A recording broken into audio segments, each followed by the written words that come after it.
Welcome to the ultimate guide to Bangkok. In this video, I'm going to tell you all the coolest things to do in Bangkok, where you should stay, what you can eat, and loads of practical stuff like getting in, how to get around, and just some tips for safety. Now, why should you listen to me? Well, I have lived in Bangkok now for 4 years, and I really think it takes this long to get to know this city. This city is absolutely huge, and there's so much to see and do. And after 4 years of living here, I can only begin to say that I know this city well. So without further ado, let's get into it.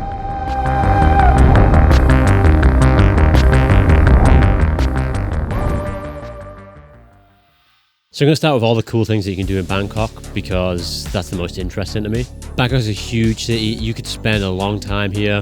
Like I've said, I've been living here for 4 years now, and there's still some of this stuff that I haven't done.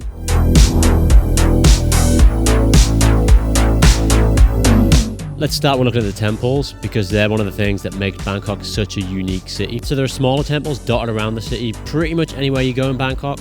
However, there are 4 main major temples. The 4 main temples are Wat Po, the Reclining Buddha, Grand Palace, and Wat Arun. So these 4 temples are actually pretty close to each other, so they can be done all in one day. Alternatively, you could choose to split them up in case you get a bit bored of visiting temples. One of the problems I have when visiting these temples is that you do have to pay for each one separately, and they're not particularly cheap. Each one costs around 500 baht, which is about £10 each. Now, they're all really beautiful temples. Probably the one with the most to see is the Grand Palace, which is technically not a temple. It's the former residence of the royal family, but it's now set up just mainly as a tourist attraction. And this is one where you can probably spend the longest time looking around. Wat Po and the Reclining Buddha are right next to each other actually. Wat Po consists of a number of towering stupas, and it's a really beautiful temple. Reclining Buddha is exactly like it sounds. It's a statue of the Buddha lying down.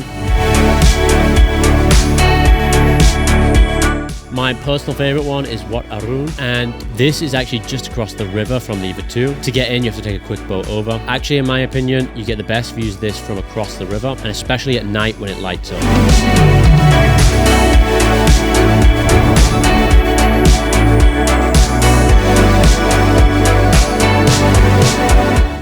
Okay, next up, Chinatown. Chinatown on Yewat Road is where you might have seen the stereotypical hectic, busy streets of Bangkok. And the best thing about Chinatown is the food. I'm not going to give you a long list of all the best street food in Bangkok in this video because it would take too long. Pretty much every corner in Chinatown, there's a new street food vendor, and it's pretty much all delicious. If you want, you can hire a guide to do a food tour, but I would just recommend walking around, seeing what looks good, and giving it a try. This is also a paradise for urban photographers, as the hectic streets light up at night.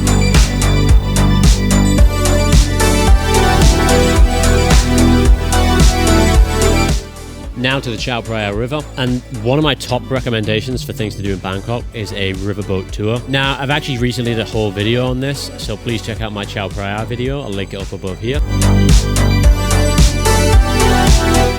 But in short, there's different ways you can do a cruise. You can get on one of the larger boats and have dinner and watch some of the temples light up at night. You can do it yourself by taking the cheaper public transport and stopping off at other places along the way. Or my top recommendation, which is doing a long-tail boat tour. Now, the reason I recommend doing it this way is you'll be in a boat with a limited number of people. And there's different ways you can do it. You can go and see some of the traditional temples that many boat tours will take you on. My personal recommendation is to take one of the Klong or canal tours. This will take you off the beaten path to see how people live on the river and see some of the hidden temples that are based on the canals.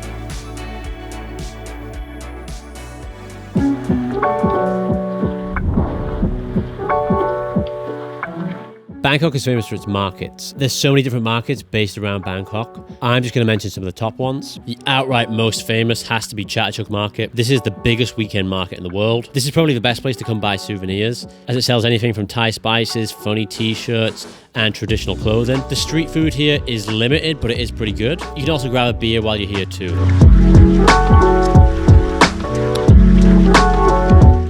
A newer market is the Klong An market. This is a recently renovated canal. This canal used to be really dirty, but they've now tidied it up and they've set up a night market there. It's a good place to listen to live music and have a beer or two. I recently visited Wanglan Market. Wanglan Market is on the river and can be visited after visiting Wat Arun. This had all the traditional souvenirs, but this was actually one of the best street food markets that I've been to in Bangkok, so I'd highly recommend.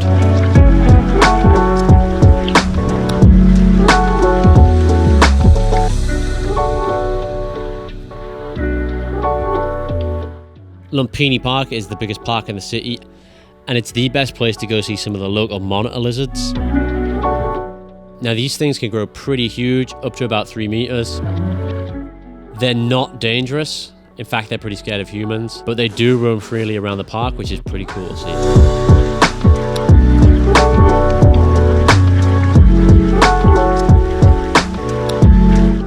If you're looking to go see a Muay Thai fight in Bangkok, there's 2 major stadiums in the city. Probably the most important stadium is the Lumpini Stadium. However, perhaps a more convenient for most tourists is the Rajadamnern Stadium. I'd recommend going to this one because it's a bit closer to the city centre. Tickets cost anywhere between 1,000 to 2,000 baht. 2,000 baht will get you ringside seats. Now the fights in these stadiums are not like fights anywhere else. These are the top level fighters. Quality of the fights will be better than anywhere else you go see in the rest of the country.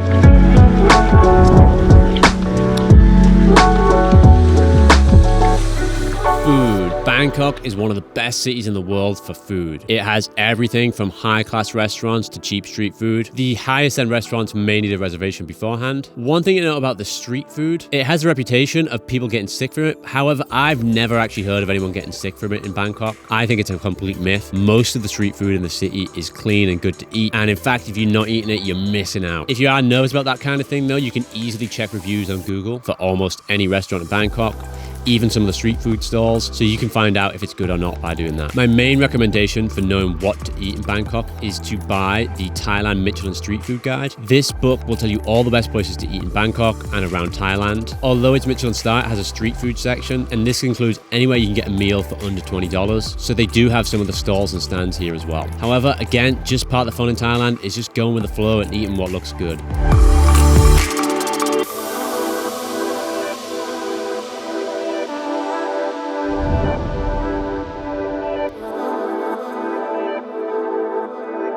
Okay, and finally to Nightlife. Probably the most famous destination in the whole of Bangkok is Khao San Road. And this kind of has a party backpacker vibe to it. I'm going to talk about this in more detail in a minute as I talk about places to stay. But around here is a good place to get cheap drinks, either the local Singer, Leo or Chang beers, or the famous Thai buckets. Bars will be open here till about 2 a.m. and I'm sure you can find a corner that will stay open later than that. At the risk of sounding like an old man though, Khao San Road is extremely loud. Whenever I've been there, I found it very difficult to have a conversation with people even as I'm sat outside. Although it can be a lot of fun in some of the surrounding areas just outside Khao San Road. Now, if you're looking for the sleazier side of Bangkok, well, you might want to head to Nana and Nana Plaza. In particular, a famous street called Soy Cowboy. Now, this doubles up as a red light district, and it's kind of a strange place. This is where they filmed The Hangover 2, and I kind of describe it as a sleazy theme park. I would say probably more than half the people there are just tourists who kind of want to go see what it's like. However, there is an element of people who are there for the red light district. In fact, I once went there with my wife and my mother-in-law, and we had a pretty good time.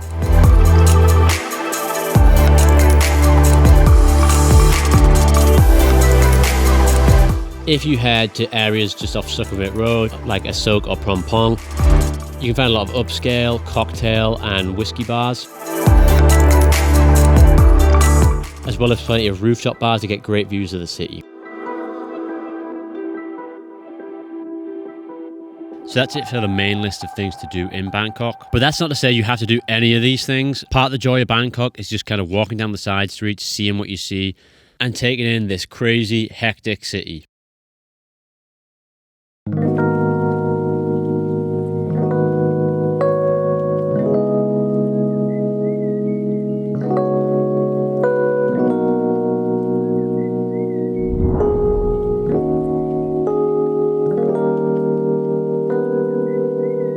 Now I want want to shift a little bit to the day trips you can do from Bangkok, starting with the ancient capital of Ayutthaya. Up until about the 1700s, Ayutthaya was the former capital of Thailand. However, this capital was overthrown by the Burmese, and that's how Bangkok came to be.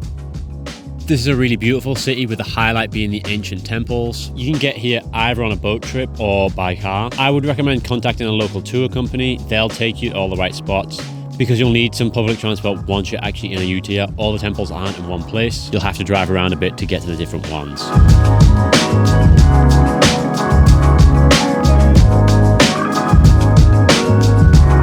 The next one is the famous floating markets, the damn known Sarawak floating market. It's about an hour's drive outside of Bangkok, and here you can spend a day or at least half a day exploring the floating markets. You can rent a canoe or a longtail boat and just float along, buying what you want to buy. In this floating market, they prepare some amazing street food actually in the river.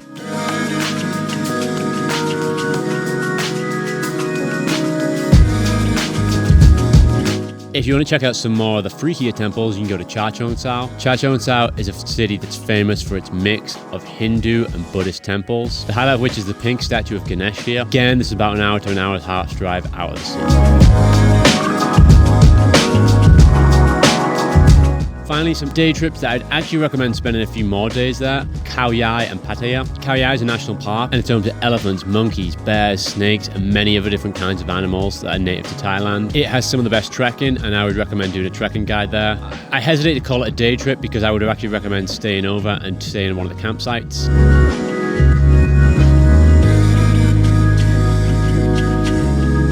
There's also Pattaya. If you want to go to the closest beach to Thailand, Pattaya would be it. There's lots of great seafood in this city and some famous temples, but it's mostly known for its nightlife. Again, if you're going to go here, I'd probably recommend staying a day or two.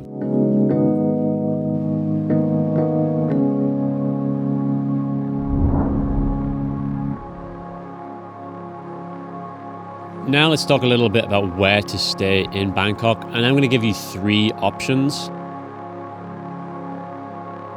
Like in the rest of this video, I hesitate to give you specific examples of hotels to stay in because, quite simply, I haven't stayed in most of them, so I don't know if I can recommend them or not. But I do want to give you 3 potential areas to stay.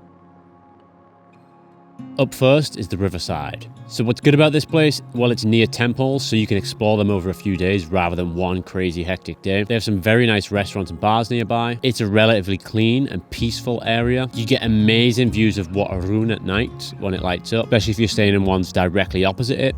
It's by the river, so it's easy to transport to other tourist spots on the river. And if you want to experience nightlife, it's only a short ride away from Khao San Road. The cons of this place is that it's relatively expensive compared to other places in Bangkok, and you may get hassled by tuk-tuk drivers wanting to take you around the temples and things like that.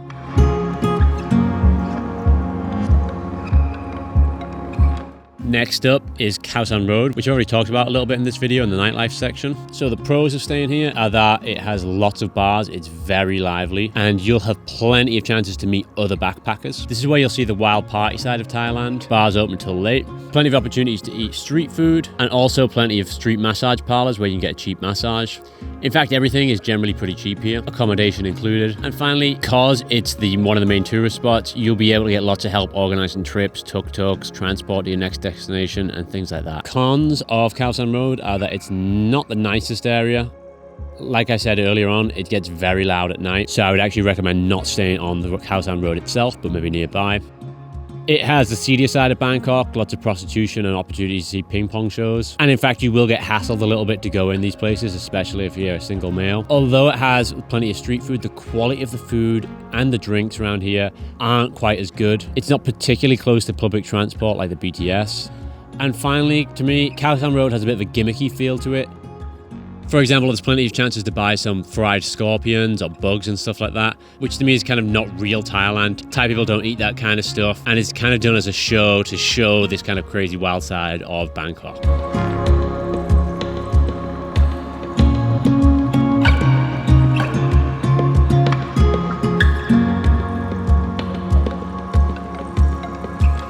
Final option is near Sukhumvit Road. I've already mentioned areas like Asok and Phrom Phong. Pros of this place, this is how you'll see like real Bangkokers or expats live, as most of them live around this area. You can have a range of restaurants, pretty much all of them good though, anything from cheap to expensive. In addition, you'll have lots of good bars. It's close to public transport links like the BTS and the MRT. It's close to parks and places to shop. However, some of the cons are that it's far away from some of the main tourist spots. So if you want to see the temples, this might not be ideal. Traffic can be horrendous in the morning and evening, so you might find it very difficult to get back to your hotel at certain times, and it can be expensive.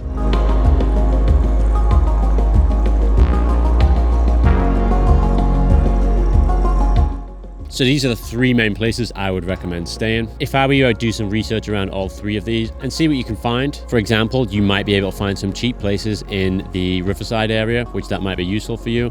You may be able to find some very nice places on Khao San Road. The good thing about Bangkok is there's pretty much something for everyone anywhere.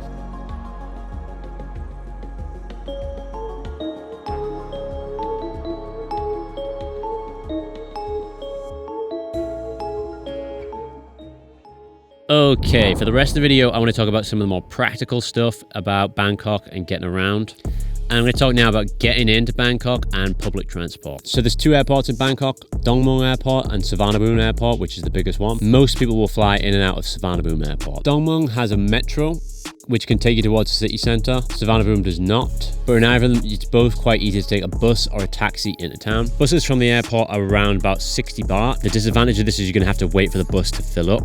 If you're staying in one of the main areas that I just mentioned, you should be able to find a bus for around 60 baht that should fill up pretty quickly. Alternatively, if you want to take a taxi by yourself to most places in the city centre, that will cost around 300 to 500 baht. And it's quite easy to find both these areas in the airport. They're both clearly signposted. One thing the airport doesn't tell you about taking a taxi is that there's a 50 baht airport fee and the highway tolls that the driver will probably pay first. So expect another 150 to 180 baht added onto the taxi meter once you arrive. I'm telling you this because a lot of people think it's a scam when the taxi driver asks for more money that's set on the meter, but it's actually not.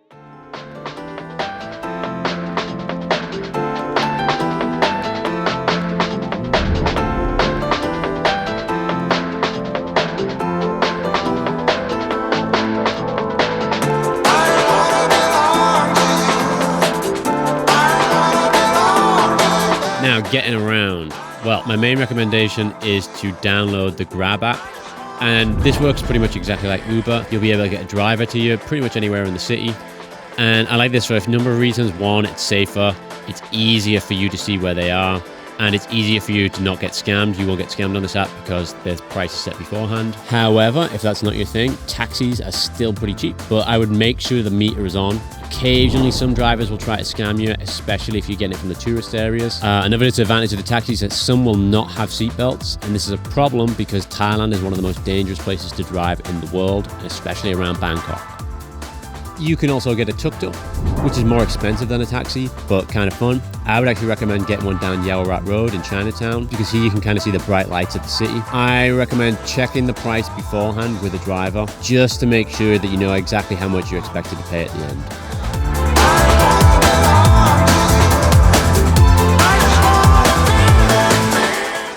You can get one of the motorbike taxis. These are generally cheaper than a normal taxi, but not if there's more than one of you. They can be very useful if there's heavy traffic though, as they'll weave in and out of traffic and get you there much quicker. They may provide you with a helmet, but they may not, and I would recommend holding on tight. A lot of the main accidents that happen are with the scooters and motorbikes.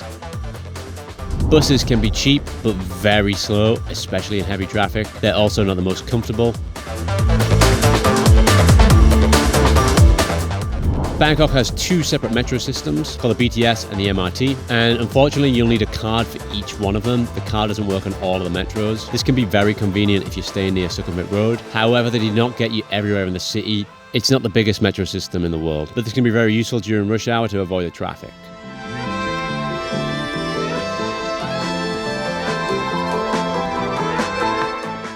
Finally, one of the best ways to get around the city is using the public boats on the Phraya River. Public boats on the river can take you pretty much anywhere on the river, but I would do your research beforehand to make sure you're on the right boat and make sure you know there's a stop for where you want to go, because it can get a little confusing once you're on it. There are 4 different coloured lines, but the blue and orange lines go to most tourist destinations, so they're the one that most people visit in the city will use.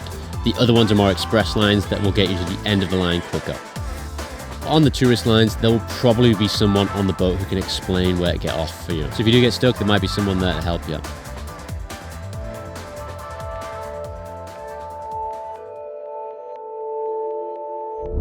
A note on safety now. In Bangkok, there's very little violent crime or even pickpocketing, so you're probably going to be safe here. Obvious rules still apply though, take care of your stuff. If there's a problem with anything in Bangkok, it's paying more than what you expected. And this is most likely to happen around Khao San Road area because people know you're a tourist. My recommendation is just get a price beforehand before you do anything. And if possible, check reviews online, especially for the day trips. Avoid just getting in a tuk-tuk with someone who's going to take you somewhere. They may possibly ask for a ridiculous price at the end of the journey. Like I mentioned in terms of the public transport, it's a dangerous city to drive in. Try not to get in a taxi without a seatbelt, and using Grab is better. In terms of getting back to your hotel, Bangkok is a big city and taxi drivers won't know every hotel. You might want a hotel card or a written address in Thai. This should help you get back home safely. Okay, I think by this point I've discussed about everything there is to discuss about Bangkok. I highly encourage you to go visit this beautiful, amazing city. If you think I've missed anything out, please leave a comment below. Or if you have any questions about anything I mentioned in the video, please leave a comment below and I'll try my best to get back to you. If you enjoyed this video, I've got plenty of other videos based around Thailand, in Koh Lipe, Phuket, Chiang Mai, and Khao Sok. Thanks for watching and goodbye.